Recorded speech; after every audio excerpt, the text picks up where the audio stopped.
যুবকেরা এখান থেকে শিক্ষা নাও, কোনোদিন যদি রাম আর বামরা, কাফের আর মুশরিকরা মাথার মধ্যে AK-47 ধরে ফাঁসির কাজটি যদি কখনো নিয়ে যায়, কখনো যদি বলে আল্লাহকে ছেড়ে দাও, ইসলাম ছেড়ে দাও, সেই কঠিন মুহূর্তে বলতে পারবেন কিনা আমার রব আল্লাহ? কারা কারা বলতে পারবেন? দু হাত উঁচু করে আল্লাহকে দেখান। আল্লাহ আমাদের সকলকেই এই যুবকের জীবনের যে শিক্ষা, এরকম ইমানওয়ালা বানায় দেন, এরকম তীক্ষ্ণ ইমানওয়ালা হয়ে ইমানের কাজগুলি, দিনের কাজগুলি যেন আমরা সুচারুভাবে করতে পারি। এই কথা বলল যখন যুবক আস্তে আস্তে জমিনের মধ্যে লুটিয়ে পড়ল, তখন রাজা চেয়েছিল সব মানুষের ইমানগুলোকে দুর্বল করে দিবে, কিন্তু সকল মানুষের ইমান তাজা হয়ে গেল। আর ইমানকে তাজা করে দিলেন কে? সব মানুষগুলি সাথে সাথে কালিমা পড়ে মুসলমান হয়ে গেল।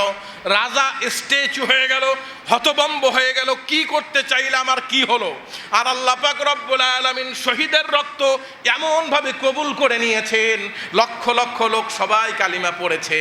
ওই কথাই এসেছে, আল্লাহ পাক রব্বুল আলামিন বলেছেন, ওয়ামা নাকামু মিনহুম ইল্লা আইয়ুমিনু বিল্লাহিল আজিজিল হামিদ।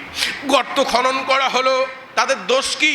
একটাই মাত্র দোষ, শুধুমাত্র কেবলমাত্র আল্লাহর উপরে ঈমান আনার কারণে তাদেরকে হত্যা করে দেওয়া হলো, আগুনের মধ্যে পুড়িয়ে দেওয়া হলো। এমন তো সময় ছোট্ট একটা বাচ্চা, 3 মাসের একটা বাচ্চা মা কোলে নিয়ে আছে, মা বাচ্চার দিকে তাকায়া বলতেছে আবার বাচ্চাটার জীবন শেষ হয়ে যাবে, আগুনের মধ্যে ফালায় দিবে, তেলের মধ্যে ভেজে দিবে। না না, আমি ঈমান ছেড়ে দিব। বাচ্চাটাকে যখন আগুনের মধ্যে ফেলে দেওয়া হলো, বাচ্চাটা আগুন থেকে বলতেছে, মা তুমি আগুন দেখতে পাচ্ছ, আসো আসো আগুনের মধ্যে আসো, এটা আল্লাহর জান্নাত, ঈমান ছেড়ে দিও না গো মা। আল্লাহু আকবার। সন্তান আর মা দুইজনে লাফ দিয়ে আগুনের মধ্যে পড়ে গেল। আমার যুবকেরা এখান থেকে শিক্ষা নাও, কোনোদিন যদি রাম আর বামরা, কাফের আর মুশরিকরা মাথার মধ্যে AK-47 ধরে ফাঁসির কাজটি যদি কখনো নিয়ে যায়, কখনো যদি বলে আল্লাহকে ছেড়ে দাও, ইসলাম ছেড়ে দাও, সেই কঠিন মুহূর্তে বলতে পারবেন কিনা আমার রব আল্লাহ? কারা কারা বলতে পারবেন? দু হাত উঁচু করে আল্লাহকে দেখান। আল্লাহ আমাদের সকলকেই এই যুবকের জীবনের যে শিক্ষা, এরকম ইমানওয়ালা বানায় দেন, এরকম তীক্ষ্ণ ইমানওয়ালা হয়ে ইমানের কাজগুলি, দিনের কাজগুলি যেন আমরা সুচারুভাবে করতে পারি। হাযা মা ইনদি ওয়াল ইলমু ইনদাল্লাহ আলাইহি তাওয়াক্কালতু ওয়া ইলাইহি উনীব। হারিয়ে যাব একদিন আমি, রব নাই ভুবনে চিরদিন। হারিয়ে যাব একদিন আমি, রব নাই ভুবনে চিরদিন। ক্ষমা করে দিও তোমরা আমায়, ক্ষমা করে দিও তোমরা আমায়, ভুল করে থাকি যদি কোনো দিন। হারিয়ে যাব একদিন আমি, রব নাই ভুবনে চিরদিন। হারিয়ে যাব একদিন আমি, রব নাই ভুবনে চিরদিন। বাঁশবাগানে বা গোরস্থানে হয়তো দিবে মোরে কবর, ঠিক কিনা? বাঁশবাগানে বা গোরস্থানে হয়তো দিবে মোরে কবর। তোমরা আমায় যাবে ভুলে, রাখবে না জানি কোনো খবর। বাঁশবাগানে বা গোরস্থানে হয়তো দিবে মোরে কবর। তোমরা আমায় যাবে ভুলে, রাখবে না জানি কোনো খবর। পড়বে কি মনে আমার কথা, ফেলবে কি অশ্রু কোনো দিন, হারিয়ে যাব একদিন আমি, রব নাই ভুবনে চিরদিন। হারিয়ে যাব একদিন আমি, রব নাই ভুবনে চিরদিন। ক্ষমা করে দিও তোমরা আমায়, ক্ষমা করে দিও তোমরা আমায়, ভুল করে থাকি যদি কোনো দিন, হারিয়ে যাব একদিন আমি, রব নাই ভুবনে চিরদিন। আল্লাহ আমাদের মৃত্যুটা কালিমার সাথে করেন, বলছে আমিন। রব্বানা লাকাল হামদ, আরো জোরে পড়েন, রব্বানা লাকাল হামদ, হামদান কাসীরান তাইয়িবান মুবারাকান ফীহ। আলোচনা করছিলাম সূরাতুল বুরুজ থেকে, ঠিক না? আচ্ছা, বুরুজ মানে কি কেউ কি বলতে পারবেন? থাক, মুশকিল ফেলানোর দরকার নাই, আমিই বলে দেই। বুরুজ মানে হলো আকাশের নক্ষত্র, তারকা। বুরুজ মানে কি? আকাশের নক্ষত্র, গ্যালাক্সি, তারকা, যে যেমনই বুঝেন। আমি কিন্তু জিজ্ঞেস করব মাঝে মাঝে, আমরা যে সূরা থেকে তাফসীর করতেছি, এই সূরার নাম কি? সূরাতুল বুরুজ। সুন্দরভাবে বলেন, সূরাতুল বুরুজ। বুরুজ মানে কি? তারকা, নক্ষত্র, গ্যালাক্সি, যে যেমনই বলেন। তাহলে আল্লাহ পাক তিনটা আয়াত তেলাওয়াত করেছি, তিনটা কসম করেছেন। ওয়াসসামাই যাতিল বুরুজ, নক্ষত্র বিশিষ্ট আসমানের কসম। ওয়াল ইয়াউমিল মাউউদ, বিচার দিনের কসম। ওয়া শাহিদিন ওয়া মাশহুদ, অর্থাৎ বিচারের দিনে যারা উপস্থিত থাকবে, সাক্ষীদের কসম। তারপরে আল্লাহ পাক রব্বুল আলামিনকে বললেন, উতিলা আসহাবুল উখদুদ,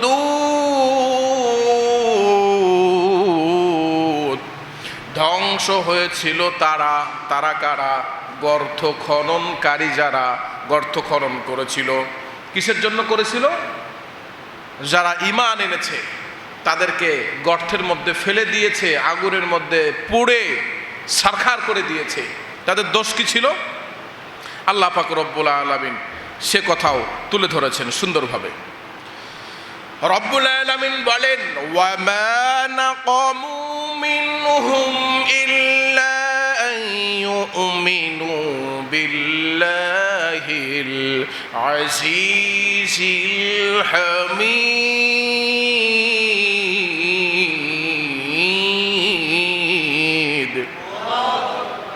তাদের নির্যাতন করা হয়েছিল একটা মাত্র অপরাধ, শুধুমাত্র কেবলমাত্র দয়াবান মেহেরবান আল্লাহর উপরে ঈমান আনার কারণে তাদেরকে জীবন্ত আগুনের মধ্যে জ্বালিয়ে দেওয়া হয়েছে। আল্লাহু আকবার। এখান থেকে তাফসীর ছিল, ঠিক না? এক যুবক, তাকে খুঁজে বের করলো জাদুকর, রাজা তাকে কি করলো? জাদু শেখালো। এই রাজার জাদু যে শিখায়, প্রধান জাদুকরের কাছে জাদু শিখত। আবার এক রাহিমকে পেয়ে গিয়েছিল, যে কিনা ঈসা আলাইহিস সালাতু ওয়াস সালামের জামানায় ঈমান এনেছিলেন, ঠিক না? তারপরে কি হলো? রাস্তায় একটা জানোয়ার ছিল, জানোয়ারটাকে বিসমিল্লাহ বলে মারলেন, ধর্ম খুঁজে পেলেন, আল্লাহকে খুঁজে পেলেন, ঠিক না? তারপরে বলেছিলাম যে এই মন্ত্রীকে ধরেছে, যে মন্ত্রীর চোখ কানা ছিল, আল্লাহর কাছে দরবারে দোয়া করেছে, আল্লাহ চোখ ভালো করে দিয়েছে। তারপরে ওই রাহেবকেও ধরেছে, হুজুরকেও ধরেছে, ওই বালককেও ধরেছে। তারপরে মন্ত্রীকে দুই টুকরা করে দেওয়া হলো, শিরচ্ছেদ করে দেওয়া হলো, ঠিক না? মন্ত্রীকে মেরে ফেলা হয়েছে, রাহেমকে করাত দিয়ে দুই টুকরো করে দেওয়া হয়েছে। এই পর্যন্তই ঘটনা ছিল, ঠিক কিনা? করাত দিয়ে দুখণ্ডিত করছে। গভীর মনোযোগ, সম্মানিত ভাইরা রে আমার। যুবককে বলল, দেখো দেখো মন্ত্রীর কল্লা উড়ায় দিয়েছি, তোমারও কিন্তু এরকম হবে। যুবক তো ভয় পায় না, কারণ যুবক ভয় পায় কাকে? আল্লাহকে। এবার রাহিমকে বলল, রাহিম তুমি তো কথা শুনলাই না। সৈন্যবাহিনী দিয়ে হাত পা টান টান করে ধরে করাত দিয়ে কেটে দ্বিখণ্ডিত করা হলো। যুবককে বলল, যুবক তোমাকে খুঁজে বের করতে পুরা রাষ্ট্র থেকে আমার বহুত কষ্ট হয়েছে। ও যুবক, যদি ইসলাম ত্যাগ না করো তাহলে আমি তোমাকে এর চাইতেও বেশি কঠিন সাজা দিব। যুবককে অনেকভাবে মোটিফাই করার চেষ্টা করলো, মোটিভেশন দিচ্ছে। দেখো টাকা দিব, পয়সা দিব, নানান রকম শখ সজ্জা দিয়ে দিব, নারী বাড়ি গাড়ি এটসেট্রা এটসেট্রা যা লাগে সব দিব। তো তখন তো ডিবি প্রধান কে ছিল আমি তাফসিরে পাই নাই, তো ফ্যাসিস্টদের এক ডিবির নাম মনে আছে, ওইটা দিয়ে চালায় দেই, বুঝে নিয়েন। হারুন কাকু, কি নাম? ডিবি হারুন। তা হারুনরে কইলো ঠিক আছে যুবকরে নিয়ে যাও, বুঝতেছেন, সহজ করে দিচ্ছি। তখনকার ডিবির নাম তো মনে নাই, এই হারুনের নামটাই মনে আছে। তো হারুনরে কইলো ঠিক আছে ভাতের হোটেলে নিয়ে যাও, ভাত টাত খাওয়াও, দেখো রাজি করাইতে পারো কিনা, রাজি হয় কিনা দেখো, বুঝতেছেন। অনেক কিছু করলো, ভাত খাওয়াইলো, টাকা পয়সা দেখার লোভ দেখাইলো, সম্পদের লোভ দেখাইলো, নারী বাড়ি গাড়ি সব লোভ দেখাইলো। দেখানোর পরে বাদশার সামনে যখন আসলো, দেখে সবার মাথাটা নিচু। তো বাদশা জিজ্ঞাসা করলো মাথা নিচে কেন, কি খবর বলো? সবাই মাথা নিচু করে আছে। কয় বাদশা কি আর বলবো, যদি কই তাহলে আমাদের পিঠের উপর দিয়ে যাবে মই। কয় তাও কও। কয় ঠিক আছে শুনেন। বাদশা এই যুবককে পৃথিবীর সমস্ত রকম রোগ এবং লালসা দিয়ে আমরা ট্রাই করেছি, টাকার লোভ দেখিয়েছি, নারীর লোভ দেখিয়েছি, বাড়ির লোভ দেখিয়েছি, দুনিয়ার টাকা পয়সা অর্থ সম্পদ তার কাছে সবচাইতে নিচু, সবচাইতে নিম্ন, আর আল্লাহর সম্মান আর তার ঈমান তার কাছে সবচাইতে উচ্চ। সুবহানাল্লাহ। টাকার লোভ দেখাইছে, নারীর লোভ দেখাইছে, ঘায়েল করতে পারে নাই। এখন রাজা রাগান্বিত হয়ে গেল, আগুনের গোলার মতো গরম হয়ে গেল। বলতেছে এই যুবককে নিয়ে যাও, নিয়ে গিয়ে পাহাড়ের উপত্যকায় উপরে নিয়ে যে ধাক্কা মেরে হাত পা বেঁধে ফালায় দাও। বেয়াদব, আমাকে আল্লাহ মানেই না, আমার কথা শুনেই না, বিদ্রোহ সৃষ্টি করবে, আমার ক্ষমতার 12টা বাজায় ছাড়বে, সবগুলো ভঙ্গুর করে দেবে আমার ক্ষমতার রাজপ্রাসাদ। যাও নিয়ে হত্যা করে ফেলো। সৈন্যবাহিনী নিয়ে যাচ্ছে পাহাড়ের উপত্যকায়। বুঝতেছেন ভাইরা, আমার কথা বোঝা যায়? পাহাড়ের উপত্যকা থেকে হাত পা বেঁধে কি করবে? হত্যা করে দেবে। যাবার সময় সৈন্যবাহিনীদেরকে ডাক দিল, সৈন্যবাহিনীর একটু শোনো, এই যুবকটা কিন্তু সাধারণ যুবক না, ফটোগ্রাফিক মেমোরি, এর আকল শক্তি, মেধাবী শক্তি, লিখনি শক্তি মারাত্মক। এরে খুঁজে বের করতে আবার কত কষ্ট হয়েছে, তোমরা সবাই অবগত আছো। ওরে আর একটু লোভ লালসা দেখায় যদি ফিরে আনতে পারো, তোমাদেরকে সবাইকে পুরস্কৃত করব, সকলকেই নাম্বার 1 গাড়ি, নাম্বার 1 বাড়ি এবং টাকা পয়সা দিয়ে বেগম পাড়ায় বাড়ি করে দেব। দেখো বুঝাইতে পারো কিনা। না, যুবককে কোনোভাবেই বোঝানো যাচ্ছে না। রাজ দরবারের পাশে এসে বলতেছে, যুবক রাজি হইলা না, তোমার জন্য আমরাও তো একটু সুবিধা পাইতাম, সুবিধা একটু করতে দিলা না। যুবক বলতেছে, আল্লাহকে ভয় করো নাদান, এই বেকুব আল্লাহকে ভয় করো। দুনিয়ার জীবনটাই শেষ নয়, আখিরাতের একটা জীবন আছে, এই জীবনের জন্য আয় করো, আল্লাহকে ভয় করো, জাহান্নামকে ভয় করো। আমি আল্লাহকে ভয় করি। আল্লাহকে ভয় করে কেউ যদি দুনিয়ার সুন্দর সুন্দর টাটকা টাটকা সুখগুলি পায়ের নিচে পদতলিত করে, আল্লাহ পাক রব্বুল আলামিন বলেন ওই বান্দার বান্দির জন্য আমি রব্বুল আলামিন আসমান এবং জমিনের বিশালতার চাইতেও বড় জান্নাত দান করে দেব। রব্বুল আলামিন আয়াতে বলেন, সাবিকু ইলা মাগফিরাতিন মির রাব্বিকুম ওয়া জান্নাতিন আরদুহা কাআরদিস সামাই ওয়াল আরদ উইদ্দাত লিল্লাযীনা আমানু বিল্লাহি ওয়া রাসূলিহি। আল্লাহু আকবার। যুবককে লোভ দেখানো হলো, লালসা দেখানো হলো, যুবক কোনোভাবেই ইসলাম থেকে বের করতে পারল না। ইসলাম থেকে যুবককে মুছে দেওয়ার কোনো সুযোগ নাই। এবার যুবককে বলল, ঠিক আছে, পাহাড়ের উপরে নিয়ে তোমাকে হত্যা করতেই হবে। পাহাড়ের উপরে উঠানো হলো যখন, যুবক একমাত্র ভয় করে কাকে? আল্লাহর কাছে চোখের পানি ছেড়ে দিয়ে যুবক বলতেছে, রব্বুল আলামিন, ও দয়াময় মালিক, আমার একটা জীবন কেন? আমি যুবকের লক্ষ্য জীবন যদি থাকতো, আমি আল্লাহ পাক রব্বুল আলামিন আপনার রাস্তায় একটা একটা করে সবগুলি জীবন দিয়ে দিতাম। ও রব্বুল আলামিন, আমার একটা জীবন নয়, আমি এই একটা জীবন, লক্ষ লক্ষ জীবন যদি হতো, আমি সবগুলো আপনার রাস্তায় দিয়ে দিতাম। সুবহানাল্লাহ। এই কথা বলল যখন, আল্লাহ পাক রব্বুল আলামিনের রহমতের জরিয়ার মধ্যে জোশ লেগে গেল তখন। এখন বলেন, আল্লাহ পাক রব্বুল আলামিনের কাছে চাইলে আল্লাহ দোয়া কবুল করে কি করে না? করে কি করে না? এত নরম আর এত আস্তে বললেন, এত দুর্বল ঈমান আপনাদের। আল্লাহর কাছে চাইলে আল্লাহ দোয়া কবুল করে কি করে না? অনেকে মনে মনে করছে, হুজুর সেই কতদিন থেকে স্বপ্ন দেখি টাকাওয়ালা হব, একটু আল্লাহ ভালো শান্তিতে রাখবে, কবুল করলই না, এই জন্য আসতে বললাম। ভাই, আপনার কোনটা কখন প্রয়োজন, আপনার চাইতে বেশি ভালো জানেন যিনি, তিনি আমার কে? তা আপনার দোয়া আপনি যদি খাস করে দোয়া করতে পারেন, এই দোয়াটা কবুল হয়। কিন্তু কখন আপনার প্রয়োজন আপনি জানেন না, আপনার চাইতে ভালো জানে কে? এজন্য রাসূলুল্লাহ সাল্লাল্লাহু আলাইহি ওয়াসাল্লাম বলেছেন, দোয়া করতেই থাকবা, ডোন্ট বি এক্সাইটেড, লা তাকনাতু মির রাহমাতিল্লাহ। Education of the Quran and hadith, all everything all square. মুসলমান সব সময় ভয় করবে ফ্রম দ্য ফায়ার অফ জাহান্নাম। আল্লাহুম্মা আজিরিনা মিনান নার, আল্লাহুম্মা আজিরিনা মিনান নার, O Allah please save me from the fire of Jahannam. O আল্লাহ জাহান্নামের আগুন থেকে বাঁচান। জাহান্নামকে ভয় পাই, আপনাকে ভয় পাই, আর মাফ চাই, তওবা করি, ক্ষমা চাই কার কাছে? মুমিন যখন আল্লাহর কাছে ক্ষমা চায় আর দোয়া করে, সবগুলি দোয়া কবুল হতে থাকে। সুবহানাল্লাহ। সবগুলো দোয়া কবুল হয়।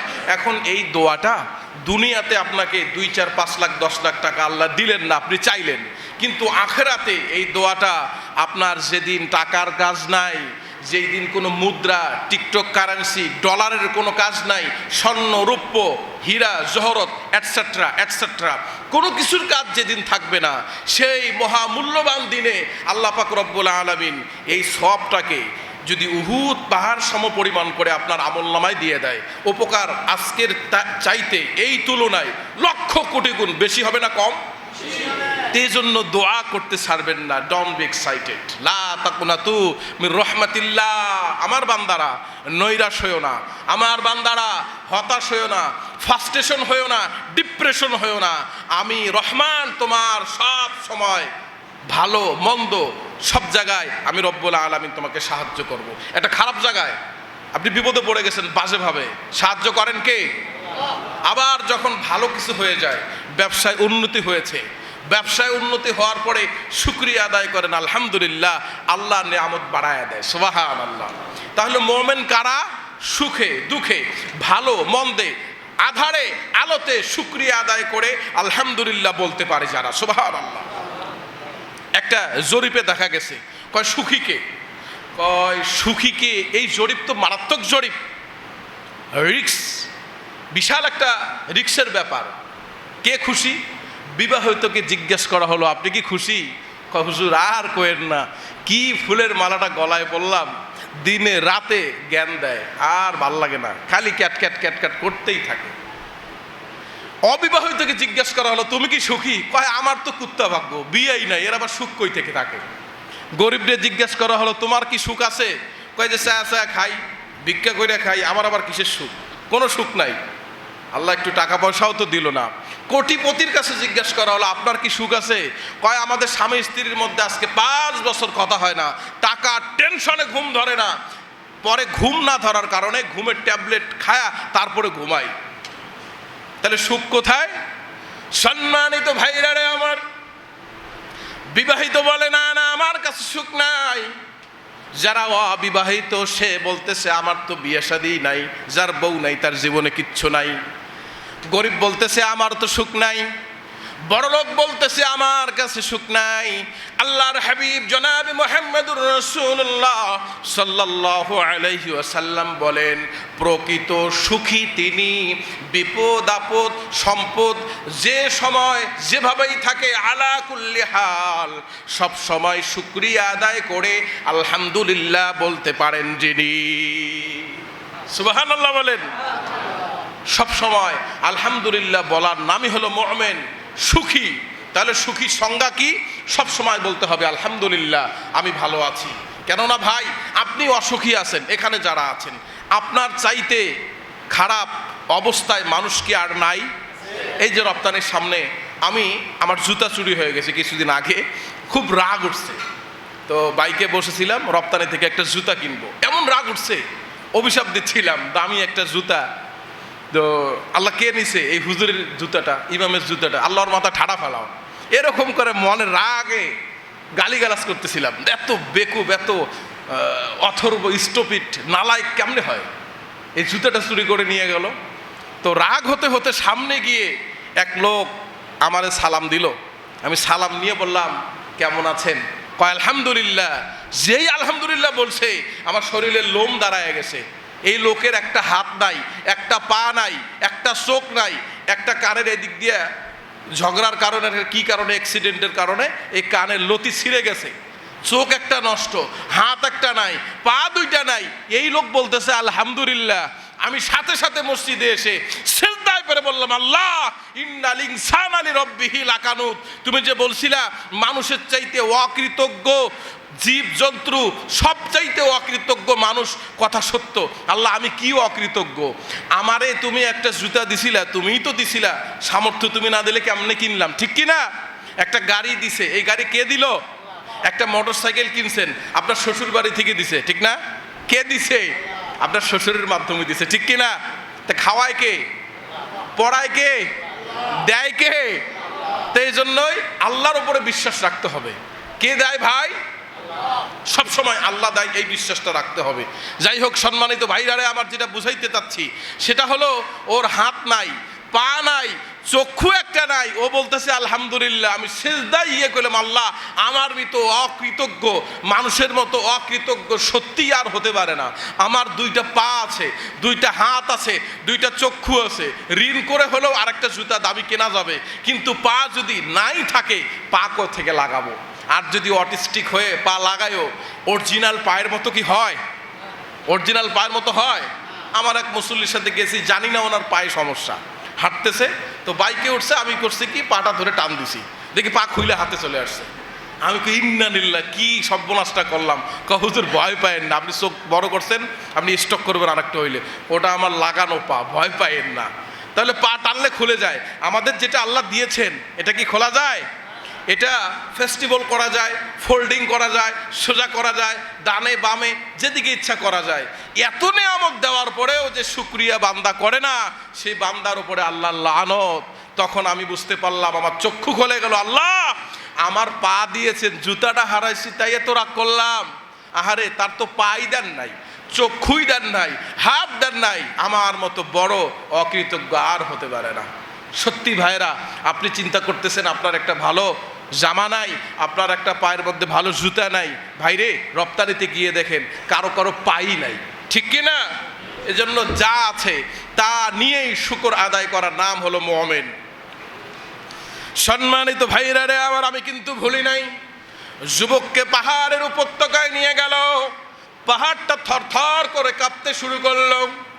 যুবক আল্লাহর কাছে সাহায্য চাইল যখন, সাথে সাথে পাহাড়টা কাঁপতে শুরু করলো। তখন পাহাড় কাঁপতে শুরু করলো।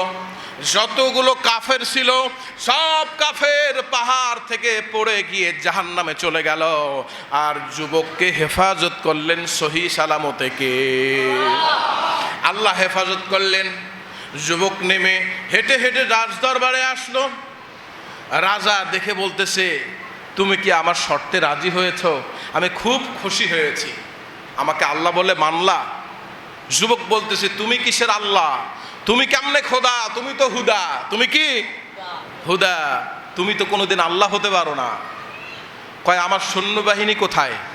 তোমার সাথেই না পাঠায় দিলাম। কয়, তোমার সব সৈন্যবাহিনীকে আল্লাহ জাহান্নামে পতিত করেছেন। সুবহানাল্লাহ।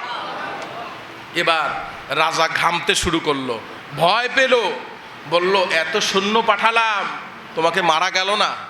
দাঁড়াও, তোমার জন্য আরো শক্ত পদক্ষেপ নিচ্ছি। এবার যুবক তাকে আবার কালিমার দাওয়াত দিলেন। বললেন, রাজা একটু দাঁড়ান, আপনাকে আমাকে তামাম কুল কায়নাত সৃষ্টি করেছেন যিনি, তিনি আমার রব, তিনি আমার সব। তার উপরে ঈমান আনেন, নাহলে আল্লাহ পাক রব্বুল আলামিন আপনাকে লাঞ্ছিত করবে। রাজা আরো ক্ষেপে গেল, কয়, আমার আনুগত্য স্বীকার করলই না, সেই সাথে আমাকে ভিন্ন রবের জন্য দাওয়াত দেয়, এত বড় সাহস! এবার পাঠাইছে ব্যাকদল। এবার কয় দল পাঠাইছে? ব্যাকদল মানে বুঝেন, সব দল, আর্মি, বিডিআর, ল্যান্ড ফোর্স, তারপরে চিতা, কোবরা, এটসেট্রা এটসেট্রা যা আছে সবগুলোরে একসাথে করে যৌথ একটা বাহিনী গঠন করা হলো। বলল, বিশাল একটা জাহাজ নিয়ে যাও, এরে তো কোনোভাবে মারা যাচ্ছে না, এর আল্লাহ যে এর কেমনে হেফাজত করে এবার আমি দেখব।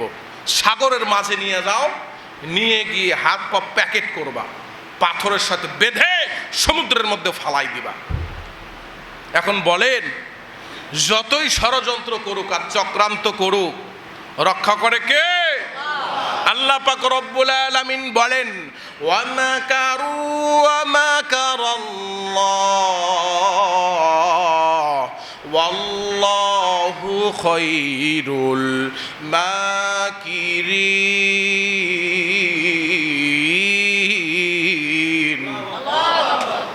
কাফেররা, মুশরিকরা চক্রান্ত করবে, ষড়যন্ত্র করবে, কিন্তু মুমিনরা তোমরা ফ্রাস্ট্রেশন হয়েও না, ডিপ্রেশন করো না, চিন্তিত হয়েও না, কারণ উত্তম কৌশল এবং পরিকল্পনাকারী হলাম আমি আল্লাহ। এক আঙ্গুল আসমানের দিকে উঠায়া বলেন, উত্তম পরিকল্পনাকারী কে? জোরে বলেন, চিল্লায় কে? আল্লাহ পাক রব্বুল আলামিন কি কারিশমা দেখালেন! সুবহানাল্লাহ। আল্লাহ পাক রব্বুল আলামিন যুবককে কেমনে হেফাজত করলেন শুনেন। সব রকম তদন্ত বাহিনী গঠন করা হলো, যৌথ বাহিনীকে পাঠায় দিল, বড় একটা জাহাজ নিয়ে সমুদ্রের মাঝখানে চলে যাও। সমুদ্রের মাঝখানে গেল যখন, এবার যুবক চোখের পানি ছেড়ে কান্না করতে শুরু করলো। আবার, আল্লাহ, আমার একটা জীবন দিতে ইসলামের জন্য কোনো সমস্যা নাই, হাজার হাজার জীবন থাকলে আমি তাও দিয়ে দিতাম, কিন্তু আমার একটা জীবন এমনি সমুদ্রের মাঝে চলে যাক, পাহাড়ের উপত্যকায় চলে যাক, রাজার সামনে একাকী মৃত্যুবরণ করে শহীদ হয়ে যায়, এটা চাই না। আল্লাহ, আমার একটা জীবন, এই জীবনের বিনিময়ে হাজার হাজার মানুষকে আপনি কালিমা শাহাদাত পড়ায়া দেন। সুবহানাল্লাহ। নিয়ত দেখছেন? আল্লাহ একটা জীবন দিলে তো দিলামই, কিন্তু এই জীবনের বিনিময়ে যদি হাজার হাজার মানুষকে কালিমার শাহাদা পাঠ করায় জীবনটা দিতে পারতাম, কতই না ভালো হতো। এজন্য আমরাও বলি, ইমানের পথে অবিচল থেকে আমার মরণ যেন হয়। বলেন না, ইমানের পথে অবিচল থেকে আমার মরণ যেন হয়। বলেন আমিন। রাজা বলল সৈন্যবাহিনীকে, যাও যাও, হাত পা বাঁধো, বেঁধে সাবধানতার সাথে সমুদ্রের মাঝে গিয়ে ফেলবে, যাতে করে কোনোভাবেই বাঁচতে না পারে। সবাই যখন একটা উল্লাসে ফেটে উঠল যে আজকে এই ছেলেকে সমুদ্রের মাঝে আমরা কি করে দেব, একবারে হত্যা করে দিব। যুবক চোখের পানি ফেলল, আল্লাহকে বলল, আল্লাহ সাহায্য করেন। আল্লাহর কাছে বলতে দেরি হলো, সমুদ্রের পানিগুলি টালমাটাল হয়ে গেল, পাগল হয়ে গেল, আকাশটা কালো হয়ে গেল, ঘূর্ণিঝড় শুরু হয়ে গেল, সিডর আইলা শুরু হয়ে গেল। জাহাজটা মুহূর্তের মধ্যে তলিয়ে গেলেন, আর যুবককে সহি সালামতে তীরের মধ্যে ফিরিয়ে দিলেন যিনি, তিনি আমার কে? সুবহানাল্লাহ। সব জাহেল, সবগুলো কাফেরকে জাহান্নামে পাঠাই দিলেন, যুবককে সহি সালামতে আল্লাহ তীরে ফিরিয়ে দিলেন। এবার যুবক রাজার সামনে আসলো, আসার পরে রাজা এবার ঘেমে গেছে, বসা মানুষ দাঁড়ায় গেছে, বলতেছে, তোমাকে পাহাড়ের উপত্যকায় পাঠালাম, হত্যা করতে পারলাম না, সমুদ্রের মাঝে পাঠালাম কতগুলো সৈন্য নিয়ে, যৌথ বাহিনী নিয়ে, এই যৌথ বাহিনী দিয়েও তোমাকে হত্যা করা গেল না, বলো বলো তোমাকে কিভাবে হত্যা করব? যুবক বলতেছে, আমাকে হত্যা করতে হলে আপনার টেকনিকে কাজ হবে না, আমার টেকনিক অ্যাপ্লাই করতে হবে। কয়, তোমার কি টেকনিক? আমার সাথে দুই নম্বরই করবো না তো? কয়, মুমিনরা কখনো মিথ্যা বলতে পারে না, মুমিনরা আল্লাহ পাক রব্বুল আলামিনকে ভয় করে, মুমিনরা মিথ্যা বলতে পারে না। মিথ্যা তো বলে ওরা, মিথ্যা আশ্বাস দেয় ওরা, ঠিক কি না? বারবার বলে যুদ্ধ বন্ধ করব, যুদ্ধ বন্ধ করব, কিন্তু আমাদের ফিলিস্তিনি ইরানের মধ্যে ছোট্ট ছোট্ট বাচ্চা মা বোনদেরকে হত্যা করে কি করে না? করে। এখানে একটা কথা না বললেই নয়, আমার বলতে খুব ইচ্ছা করে, সেটা হলো বাংলাদেশের তুমি মুসলমান। পত্রিকায় দেখলাম, আপনারা সবাই নিউজের মধ্যে সম্ভবত দেখে ফেলেছেন, একটা ছেলে চিল্লায় বলতেছে, মেসি আমার আব্বা, মেসি আমার আব্বা। শুনছেন সম্প্রতি? এটা কেন হয়েছে? আমি খুব পড়াশোনা করলাম, পড়াশোনার মধ্যেই থাকি, কালকে খুব পড়াশোনা করলাম, রাত 2:30টার সময় তাফসিরে ফি জিলালিল কুরআন, ইসলামিক ফাউন্ডেশন থেকে একটা বই আছে, খুব চমৎকার বই, আল বিদায়া ওয়ান নিহায়া। ওটা পড়তে গিয়ে দেখলাম যে এরকম হয় কারা? তারা হয় যারা ফজরের আজানের সময় আজানের জবাব না দিয়ে মসজিদে না এসে মেসিকে আব্বা আব্বা বলে, যারা জন্মের ঠিক নাই সেই সন্তান তারা, ঠিক কিনা? বলবেন হুজুর মাসলা কই পাইলেন? ভাই মাসালা দিচ্ছি। আল্লাহ রাসূল জনাব মুহাম্মদুর রাসূলুল্লাহ সাল্লাল্লাহু আলাইহি ওয়াসাল্লাম বলেছেন, তোমরা যখন স্বামী স্ত্রী মিলিত হও তখন একটা দোয়া আছে, আল্লাহুম্মা ইন্নী আউযু বিকা মিনাল খুবুসি ওয়াল খাবাইস, আল্লাহুম্মা জান্নিবিনা শাইতানা ওয়া জান্নিবিশ শাইতানা মা রাযাকতানা। বাথরুমে যাওয়ার জন্য দোয়া আছে না নাই? সহবাসের জন্য দোয়া আছে না নাই? এই সহবাসের দোয়া না পড়ে কুকুর, বিড়াল এবং শ্রীগালের মতো সহবাস করে যারা, তাদের সন্তান ওই তারা, ঠিক কিনা? যার সাথে যার ভালোবাসা মহাব্বত, তার সাথে তার কিয়ামত। কষ্ট পাচ্ছেন? Always speak the right now, always speak the truth. যতদিন জীবন আছে সত্য কথা বলবো, রিজেক্ট থাকলে থাক, না থাকলে নাই, সত্য কথা বলতে এক চুল পিছপা হবো না ইনশাআল্লাহ।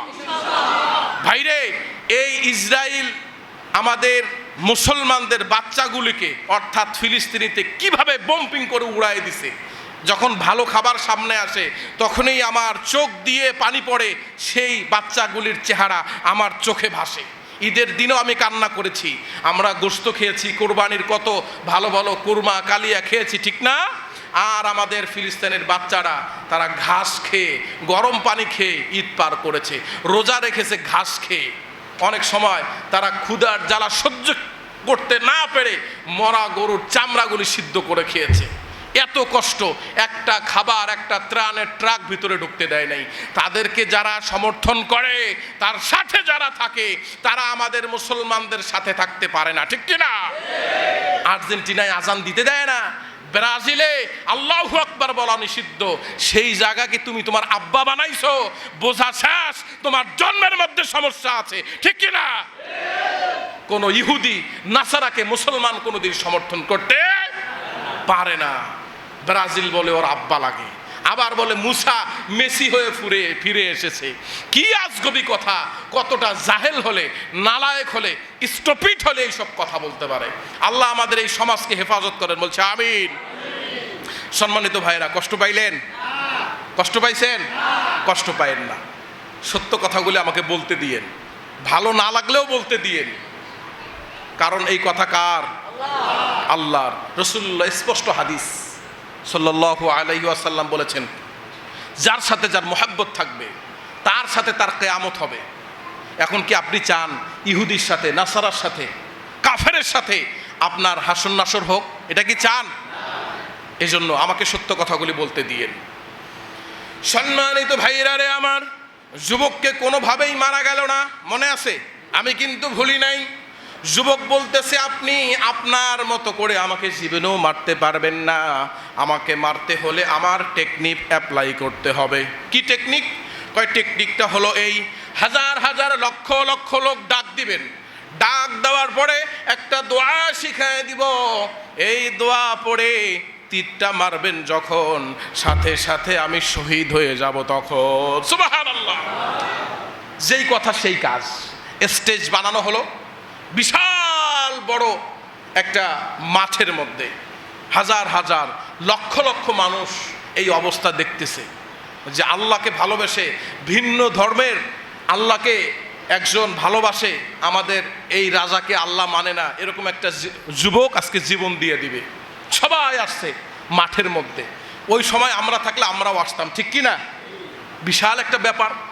সবাই যখন আসলো, স্টেজের মধ্যে রাজা আর ওই যুবক ছাড়া আর কেউ নাই। যুবক বলতেছে, ঠিক আছে, আমার হাত পা বাঁধেন, বেঁধে আপনি আমার দূর থেকে গিয়ে তীর আমার মাথা বরাবর মারেন, আমি মরে যাব। আর হ্যাঁ, তীর মারার সময় বললেন, বিসমিল্লাহি রব্বি হাযাল গোলাম, বিসমিল্লাহি রব্বি হাযাল গোলাম, মানে আল্লাহর নামে আল্লাহর বান্দা মরে যাও, আল্লাহর নামে আল্লাহর বান্দা মরে যাও। এখন বলেন তো, আল্লাহর নামে বললে মরে যাবে কিনা? শহীদ হবে কিনা? ও আরেকটা কথা, আল্লাহর রাস্তায় যারা মরে যায় তারা কি মরে? তারা শহীদ হয়ে যায়। তাদেরকে তোমরা মৃত বলো না, কোরআন শরীফের মধ্যে আসছে। তো এই কথা বলার পরে রাজা একটু শয়তানি করলো, একটা তীর নিল, বিসমিল্লাহি রব্বি হাযাল গোলাম বলে নাই, তীরটা মারলো যখন মাথা বরাবর এসে ফোল্ড করে পড়ে গেল তখন। সুবহানাল্লাহ। দ্বিতীয়বার আবার মারলো, ব্যর্থ চেষ্টা, আবার পড়ে গেল নিচে। এবার যুবককে বলতেছে, কি ব্যাপার যুবক, তীর লাগে না কেন? কি জাদু করছো? কয় কোনো জাদু টাদু কিচ্ছু করি নাই, আপনি মনে হয় আমার দোয়াটা পড়তে ভুলে গেছেন, কারণ মালিকের নাম না নিলে আমাকে মারা সম্ভব না। সুবহানাল্লাহ। কয় কি বলবো? কয় দোয়াটা আবার পড়েন, বিসমিল্লাহি রব্বি হাযাল গোলাম। এবার দোয়া পড়ে তীরটা ছুটলো যখন, যুবকের মাথার মধ্যে তুরটা ঢুকে গেল তখন, ফিরকি দিয়ে রক্ত বের হলো তখন।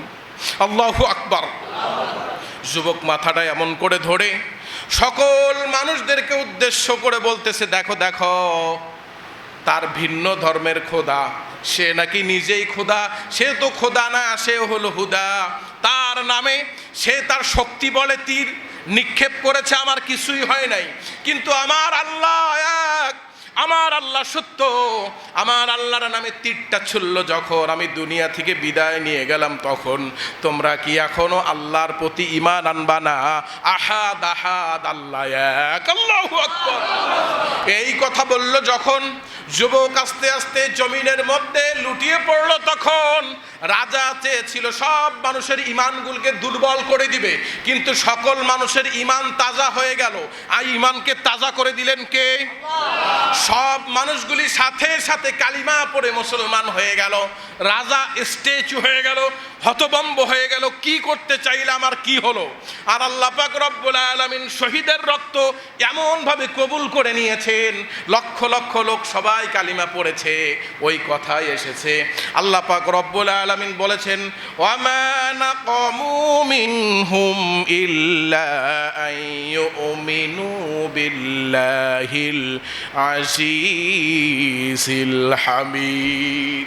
গর্ত খনন করা হলো, তাদের দোষ কি? একটাই মাত্র দোষ। প্রথমে কথা মনে আছে আপনাদের? একটাই মাত্র দোষ, শুধুমাত্র কেবলমাত্র আল্লাহর উপরে ঈমান আনার কারণে তাদেরকে হত্যা করে দেওয়া হলো, আগুনের মধ্যে পুড়িয়ে দেওয়া হলো।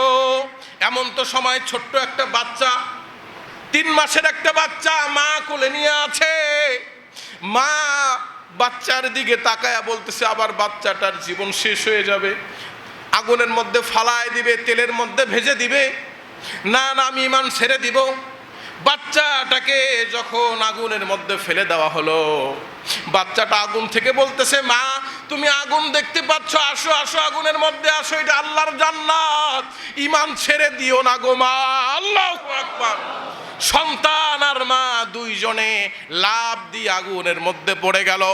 আমার যুবকেরা, এখান থেকে শিক্ষা নাও, কোনোদিন যদি রাম আর বামরা, কাফের আর মুশরিকরা মাথার মধ্যে পিস্তল ধরে, পাথার মধ্যে AK-47 ধরে, ফাঁসির কাজটি যদি কখনো নিয়ে যায়, কখনো যদি বলে আল্লাহকে ছেড়ে দাও, ইসলাম ছেড়ে দাও, সেই কঠিন মুহূর্তে বলতে পারবেন কিনা আমার রব আল্লাহ? কারা কারা বলতে পারবেন? দু হাত উঁচু করে আল্লাহকে দেখান। আল্লাহ আমাদের সকলকেই এই যুবকের জীবনের যে শিক্ষা, এরকম ঈমানওয়ালা বানায় দেন, এরকম তীক্ষ্ণ ঈমানওয়ালা হয়ে ঈমানের কাজগুলি, দিনের কাজগুলি যেন আমরা সুচারুভাবে করতে পারি। হাযা মা ইনদি ওয়াল ইলমু ইনদাল্লাহ আলাইহি তাওয়াক্কালতু ওয়া ইলাইহি উনীব।